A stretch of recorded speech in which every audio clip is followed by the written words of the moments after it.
Unit 4, Chapter 12, Lecture, Distance Education. One of the most exciting changes in education in the United States today is the incredible growth of distance education at the post-secondary level. Let me begin the lecture by asking you a couple of questions. First, can you imagine getting a college or university degree without ever once setting foot on a college campus? Second, would you believe me if I told you there are a few higher education institutions that grant degrees that don't even have a campus? Some of these schools even grant graduate degrees, that is, a master's degree or even a PhD. What is distance education? A publication called Distance Education, a Consumer's Guide, defines distance education this way. Distance education is instruction that occurs when the instructor and student are separated by distance or time or both. Well, that sounds a little strange, but it's not really new. As early as 1840, it was possible to take a correspondence course in shorthand. That is, a student could learn shorthand by mail. And the University of Wisconsin offered the first correspondence catalog in 1892. This meant that a student could take university courses by mail over 100 years ago. So distance education is not really new.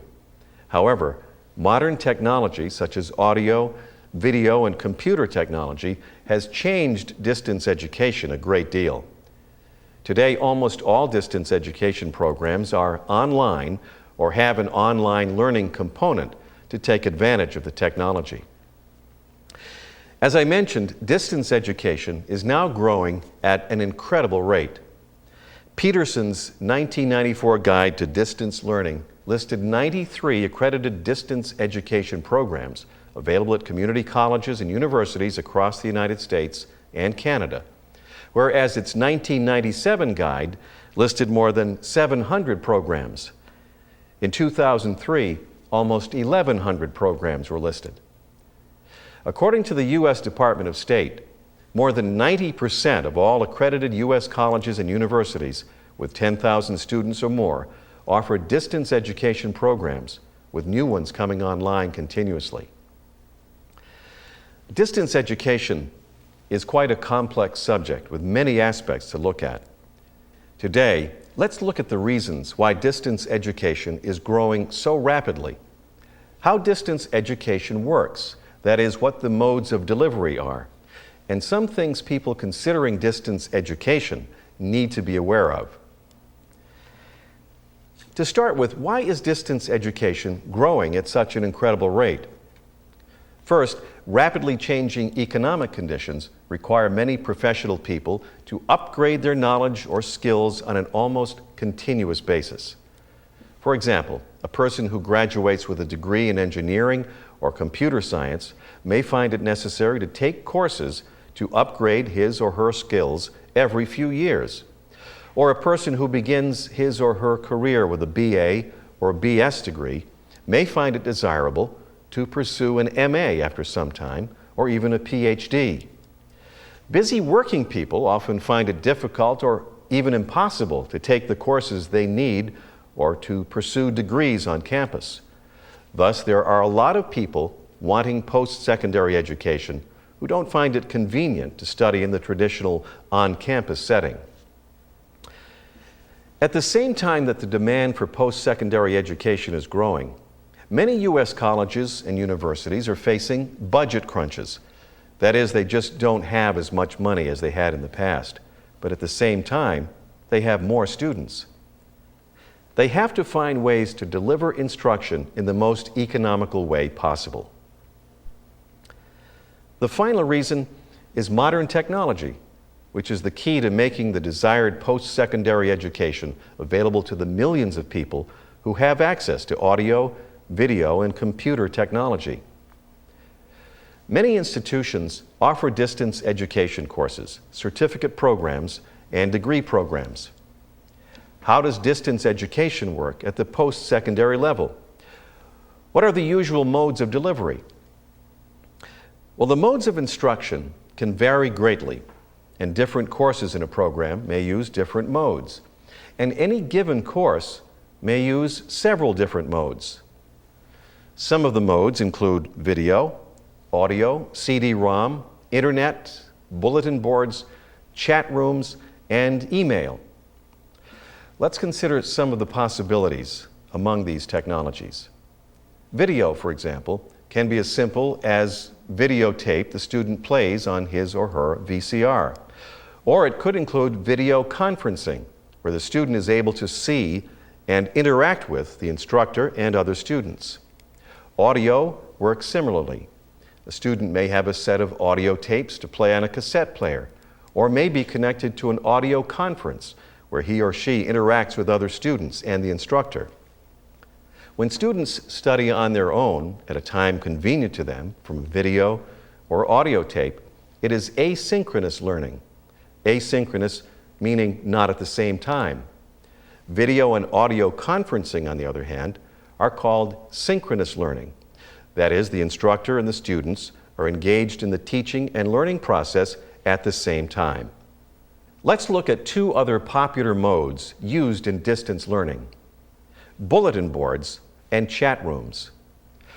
Both provide a place for discussion among students taking the same course. A student can log on to a bulletin board any time of the day and night, read what other students have written, and respond by either adding his or her ideas or asking a question. Chat rooms, on the other hand, offer a discussion forum where students can interact in real time, that is, synchronously. CD-ROMs may come to the student via mail, or the student may download materials from the internet. Email provides a very convenient way for students to submit assignments or to ask the instructor questions. There are many more modes of instruction, but this should give you an idea of the possibilities. Students interested in pursuing distance education degrees need to consider the following 6 points. Number 1, many distance education programs have a residency requirement. The students may be required to take 2 courses on campus, that is 6 hours of credit, or students may be required to spend several days on campus several times during the program. Number 2, distance education courses generally have time limits. Courses and programs must be completed within a certain time limit. Assignments must be submitted on time. Number 3, admissions requirements are the same as those of an on-campus education.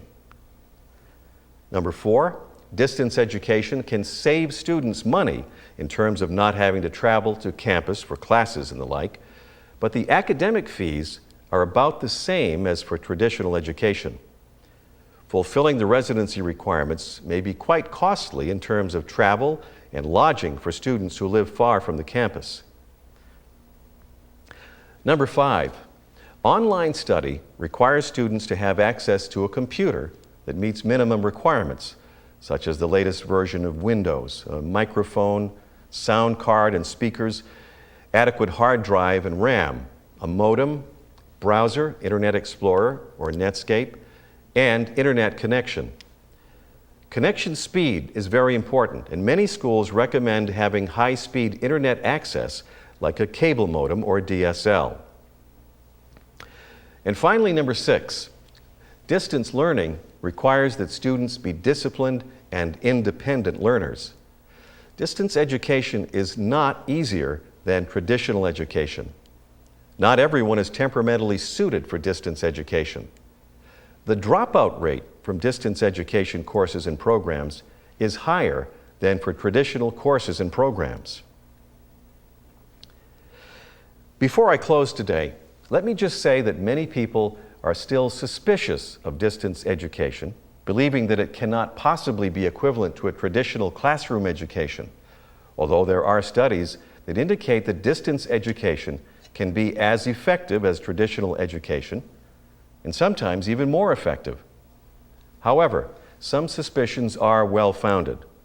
There are many unscrupulous and disreputable universities advertising on the internet with very alluring websites.